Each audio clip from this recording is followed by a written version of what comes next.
Oi a todos. Desde que a guerra entre Rússia e Ucrânia começou, vimos como o mundo repreendeu a Rússia. Um total de 11.300 sanções foram impostas. Congelaram 300 bilhões de dólares das reservas estrangeiras russas e mais de 1.000 empresas, desde a British Petroleum até o McDonald's, todas elas saíram do mercado russo. Como resultado, a produção econômica russa já contraiu 2,1%. Sanções contra a guerra da Rússia na Ucrânia está se intensificando. A maioria dos bancos russos foi bloqueada do sistema global de pagamento SWIFT. Ademais, várias marcas relevantes deixaram a Rússia.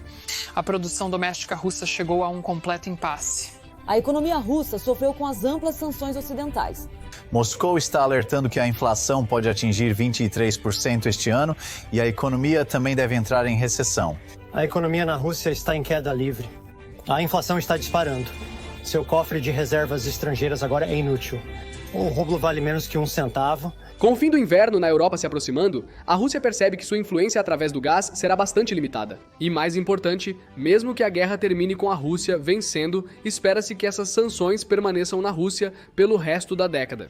Então, mesmo após a guerra, os economistas esperam que a economia russa continue afundando. Então, sabem o que, pessoal? A Rússia está fazendo algo absolutamente louco no Oceano Ártico, e enquanto a maioria das pessoas pensa no Oceano Ártico como apenas mais uma região gelada sem utilidade alguma, a Rússia está usando o mesmo Oceano Ártico para construir uma rota de comércio dourada que poderia mudar o próprio poder mundial. E essa rota é tão louca que, enquanto leva 21.850 quilômetros com a rota do canal suíço para ir da Europa para a Ásia, se a rota do Ártico for usada, a mesma viagem da Europa para a Ásia levará apenas 12.880 quilômetros. E mais importante, economizará quase 2 semanas apenas em tempo de viagem. E a melhor parte para a Rússia é que nessa rota inteira é quase impossível para nós exercermos nossa influência. E Putin está tão otimista com essa estratégia que a Rússia já investiu 29 bilhões de dólares para desenvolver essa rota de navegação. Além disso, foram iniciados grandes projetos de construção de portos.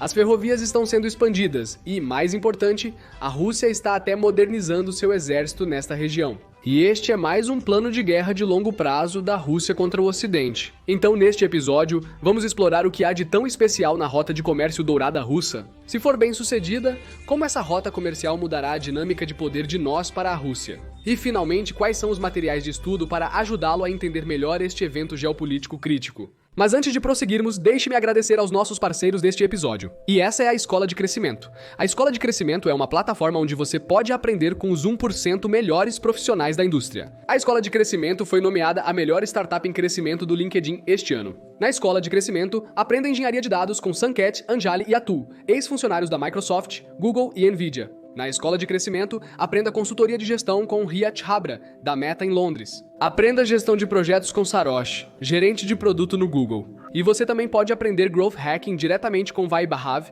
que é o fundador da Escola de Crescimento. E também tem uma experiência significativa em escalar empresas como Uber e Klook. E se você quiser aprender algo mais, pode até conferir os outros programas e cursos da Escola de Crescimento que irão ajudá-lo a se destacar neste mundo hipercompetitivo. A melhor parte da Escola de Crescimento são os resultados que seus alunos alcançaram. Pessoas que concluíram seus programas conseguiram empregos e estágios em empresas como Mobile Premier League Paytm, Microsoft, Swiggy, PhonePay e muitas outras. A Escola de Crescimento instruiu mais de 3,5 lakh de alunos, gerando muitas histórias incríveis. Pessoas conseguindo empregos, obtendo grandes aumentos, iniciando como freelancers, etc. Então, se isso parece útil para você e se você quer se equipar com habilidades extraordinárias neste mercado hipercompetitivo, confira esses programas e outras oficinas de baixo custo que a Escola de Crescimento tem a oferecer. E as primeiras 100 pessoas que usarem meu link especial na descrição receberão um desconto de 5.000 rúpias.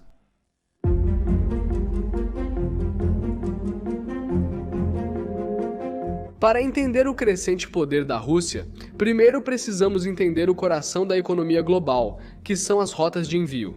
Agora, se você olhar para este mapa, verá que a Rússia está bem no meio de 2 continentes, Europa e Ásia. Atualmente, a principal rota para transportar mercadorias da Europa para a Ásia é a Rota de Comércio Suíça. E essa rota se tornou tão popular que cerca de 12% do comércio global e 30% de todo o tráfego global de contêineres passa apenas pelo Canal Suíço. E aqui está como um navio viajaria por essa rota se um navio estivesse cheio de mercadorias fabricadas na China e estivesse viajando para a Inglaterra, ele iria primeiro para Singapura através do Estreito de Malaca, depois navegaria pelo Oceano Índico, passaria por Bab al-Mandeb, passaria pelo Canal Suíço e então, finalmente, passaria abaixo da Europa pelo Estreito de Gibraltar para chegar à Inglaterra. Essa rota da Europa para a Ásia é uma distância de cerca de 21 mil quilômetros ou 21.850 quilômetros via o Canal Suíço. A segunda rota que temos é via a Rota do Cabo. Aqui, o navio vai da China via o estado de Malaca e, em vez de passar pelo Canal Suíço, desce abaixo do Cabo da Boa Esperança, contorna toda a África e depois vai para a Grã-Bretanha. Obviamente, esta é uma rota muito mais longa, onde o navio precisa viajar 8.865,5 quilômetros a mais. E pode levar mais 2 semanas para chegar à Europa, em comparação com a rota suíça, e então há a rota mais curta de todas, que é através da Rota do Mar do Norte. Esta é uma rota que começa na China, passa pelas 2 Coreias, depois vai acima de toda a massa terrestre da Rússia, passa pelo Oceano Ártico, depois cruza a Noruega, Suécia e Finlândia antes de chegar à Inglaterra. Esta rota tem apenas 12.880 quilômetros de comprimento e é 8.047 quilômetros menor que a rota suíça e 10.500 quilômetros menor que a Rota do Cabo. Mas sabe de uma coisa, pessoal? Apesar de esta rota ser a mais curta de todas, se você olhar para o volume de envios em comparação com as outras 2 rotas, é muito insignificante. Agora, a questão aqui é, se a China e a Rússia são os maiores parceiros comerciais com a Europa e os Estados Unidos da América, por que o comércio entre a China e a Europa e a Rússia e a Europa não estava sendo feito por esta rota específica? Bem, a resposta é muito simples. Esta região tem 1 tonelada de gelo. Se você olhar para o mapa, este é o Oceano Ártico e a maior parte desta região está cheia de gelo. E à medida que você se dirige para o Polo Norte, a espessura do gelo também continua aumentando. E todos nós sabemos o que acontece quando um navio colide com um iceberg, certo? Um navio de cruzeiro canadense afundou na Antártica após colidir com um iceberg. O navio finalmente afundou cerca de 20 horas após a colisão. Esta é a razão pela qual navios normais não podem passar por essas rotas, e você precisa de navios quebradores de gelo especiais apenas para limpar o gelo para que você possa realmente seguir viagem. E isso traz 3 problemas críticos à mesa. Primeiro, quebrar o gelo é tanto caro quanto demorado. Segundo, quando você não sabe quanto gelo vai quebrar, não pode prever os tempos estimados de chegada. E por último, se ocorrer um derramamento de óleo nessas regiões geladas do Ártico ou se um navio ficar preso no Ártico, é tanto um desastre ambiental quanto econômico. Mas adivinhe, é aqui que há uma notícia agridoce para o mundo. Doce porque vai fornecer uma rota de envio alternativa e mais barata. E amargo porque vai promover o aquecimento global. O Ártico estava aquecendo 2 vezes mais rápido. E este novo estudo diz que é 4 vezes mais rápido. De qualquer forma, são notícias ruins. A principal causa é o aquecimento global. Não há como negar que o planeta está ficando mais quente. O gelo do Ártico derrete rapidamente. Para o resto do mundo, isso é uma crise climática, mas para Putin é uma oportunidade. A Rússia tem desenvolvido sua infraestrutura militar em o Ártico e ao longo da costa do Oceano Ártico. Moscou espera que esses quebra-gelos ajudem a aproveitar a rota, pois é provável que se torne mais acessível durante todo o ano devido às mudanças climáticas. Este gráfico ilustra a anomalia de temperatura, ou seja, a diferença da média de temperatura a longo prazo no Oceano Ártico. E neste gráfico você verá que até a década de 1980, a diferença média de temperatura não ultrapassou 0 graus em nenhum momento. No entanto, após os 80, com a aceleração da industrialização, a diferença de temperatura a longo prazo subiu lentamente e constantemente em 3 graus. Na verdade, todo o Ártico está aquecendo tão rápido que, enquanto o planeta como um todo aqueceu 0,19 graus Celsius por década, o Ártico aqueceu 3,8 vezes mais rápido, a 0,73 graus Celsius por década. E isso é devido a algo chamado perda de neve reflexiva. Em palavras simples, a neve reflete mais energia do Sol porque é branca e é mais reflexiva do que a superfície do solo mais escura abaixo ou o oceano. Mas quando a neve começa a derreter, a energia solar é absorvida no solo e no oceano. E isso causa mais aquecimento da Terra, causando mais derretimento de neve e gelo. E isso novamente causa mais perda de neve reflexiva, o que faz com que mais energia solar seja absorvida, o que então aumenta ainda mais a temperatura. Então, se você perceber, este é um ciclo vicioso do aquecimento global.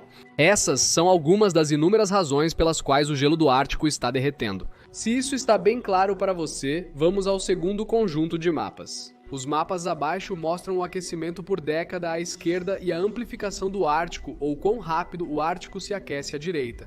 Logo, se essa área do mapa possui índice de cor 2, significa que está aquecendo 2 vezes mais rápido que o mundo. Se tem um índice de cor 7, significa que a região está se aquecendo 7 vezes mais rápido em comparação com o mundo. Neste caso, por exemplo, o aquecimento é 7 vezes mais rápido no Mar de Barents em comparação com o mundo. Agora, se você olhar muito atentamente para o mapa, verá que as regiões que estão indexadas 5, 6 e 7 estão particularmente mais próximas da massa terrestre russa do que da massa terrestre europeia. Então, se essa tendência de derretimento continuar até 2030 ou 2040, a massa terrestre russa estará praticamente livre de gelo no verão. Agora, enquanto de um lado, as pessoas podem pensar que isso é um pesadelo ambiental, há um argumento de que esse derretimento do gelo pode se provar um milagre econômico para a Rússia. Então a questão é, como esse derretimento do gelo mudará o jogo comercial para a Rússia e como a Rússia se beneficiará do aquecimento global? Bem, a resposta para isso novamente reside nas rotas de navegação.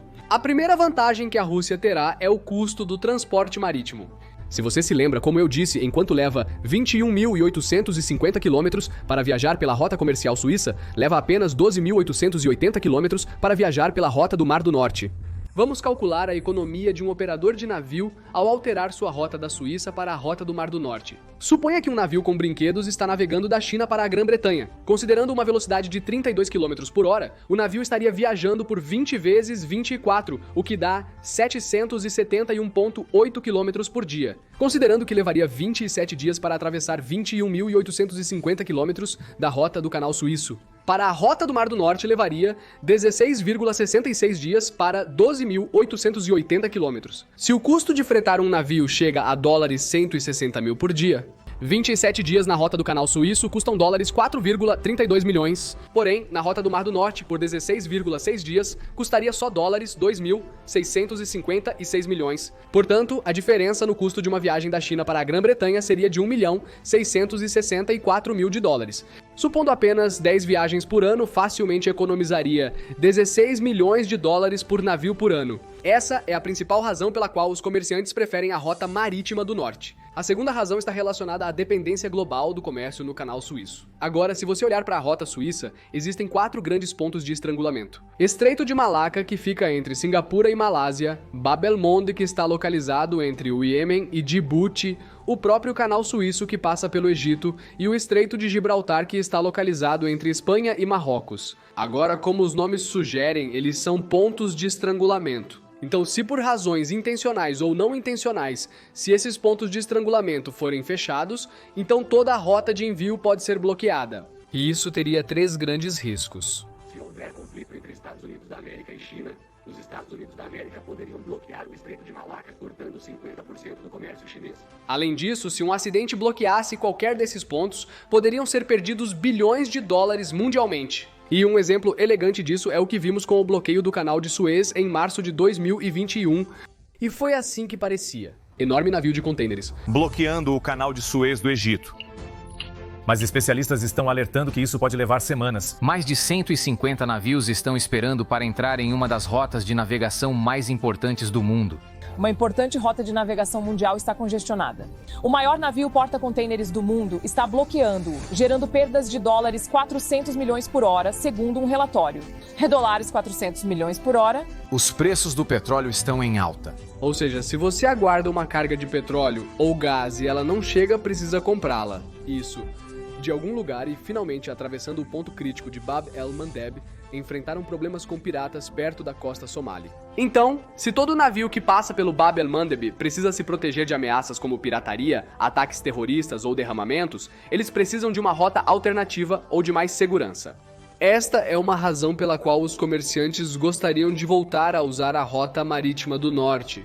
Se isso está muito claro para você, vamos ver como essa mega tendência poderia transformar a Rússia novamente em uma superpotência. E isso novamente tem 3 razões simples. Primeiramente, isso dá à Rússia a vantagem injusta de impostos que ela pode realmente cobrar para permitir que navios passem por essa região. Porque se você olhar para a rota do Mar do Norte, ela passa pela zona econômica exclusiva de Moscou. Então, empresas que buscam realmente usá-lo são edificadas pelo governo russo. E até 2030, a Rússia espera ver o envio de 80 milhões de toneladas de mercadorias. Além disso, o contínuo derretimento do gelo revelará um vasto tesouro de recursos naturais para a Rússia. De acordo com a avaliação do Serviço Geológico dos Estados Unidos da América, de 2008, 30% do gás não descoberto do mundo e 13% das reservas de petróleo não descobertas estão realmente próximas ao Polo Norte. E a Rússia tem acesso muito fácil a isso. É igual a 90 bilhões de barris de petróleo, que é 16 vezes as reservas da Noruega e 3 vezes as reservas dos Estados Unidos da América. Também estima-se que existam 1.669 trilhões de pés cúbicos de gás, que é, novamente, 99% das reservas atuais da Rússia e 2.354% das reservas atuais da Noruega e 500% das reservas atuais dos Estados Unidos. E não é só isso, o Ártico também é extremamente rico em termos de minerais e metais de terras raras. Então, pelas leis da Organização das Nações Unidas, cada país tem direitos exclusivos sobre todos os recursos naturais sob o mar até 321 quilômetros e 868 metros náuticas de sua costa. Então, a Rússia tem muitos minerais sobre essa faixa. Então, se a Rússia desenvolver essa rota marítima, essa rota se tornará uma superestrada de energia para a exportação de hidrocarbonetos e outros recursos naturais da região ártica russa. Assim, será a melhor opção ao canal suíço para o comércio global. E por último, será a linha de navegação mais suave, sem pontos de estrangulamento ou piratas. É por isso que a Rússia alocou 29 bilhões de dólares para desenvolver a rota de navegação até 2035. Estão sendo realizados grandes projetos portuários. As linhas ferroviárias estão sendo expandidas. E mais importante, essa também é a razão pela qual a Rússia está modernizando seu exército nesta região. Agora surge a pergunta, o Ocidente está apenas esperando a Rússia se levantar novamente? Se é tão evidente, então o que o Ocidente está fazendo para contrariar a Rússia, bem infelizmente, embora o Ocidente esteja tentando construir suas defesas, eles estão longe de se comparar à Rússia, que já vem construindo seu exército nesta região desde a própria Guerra Fria. E se você olhar para o mapa, verá que há uma grande diferença entre as bases militares russas e as bases do Ocidente. E a melhor parte é que as bases russas estão mais estrategicamente localizadas e mais em quantidade para dissuadir o Ocidente de interferir. Esta é uma história de como a Rússia está construindo uma rota comercial alternativa para se reconstruir das sombras da guerra na Ucrânia. Agora, o que resta a ser visto é como isso se desenrolará nas próximas 2 décadas e como o mundo reagirá à Rússia se aproveitando de uma catástrofe como o aquecimento global. E isso nos leva à última parte do episódio, que são os materiais de estudo para ajudá-lo a entender melhor essa operação russa. Estou anexando primeiro os materiais sobre os pontos de estrangulamento do mundo, para ajudá-lo a entender os gargalos do comércio mundial. Leia isso e você entenderá o quão crítico é o comércio mundial, e a criticidade desses pontos de inflexão. Em seguida, estou anexando todos os avanços do artigo realizados pela Rússia. Terceiro, anexo um vídeo da Escola de Pensamento para compreender a iniciativa do Cinturão e Estrada da China, e a ascensão dos Estados Unidos da América à superpotência, para ajudá-lo a entender como essas potências mundiais operam e a estratégia de localização de suas bases. É tudo da minha parte por hoje. Rapazes, se vocês aprenderam algo disponível, por favor, certifiquem-se de apertar o botão de curtir para deixar o YouTube feliz. E para mais estudos de casos de negócios e políticos perspicazes, por favor, se inscreva em nosso canal. Muito obrigado por assistir, eu verei você. Até a próxima. Confira a Escola de Crescimento no link da descrição. Tchau! Se deseja aprender e melhorar suas habilidades e aumentar em 10 vezes o crescimento da sua carreira, você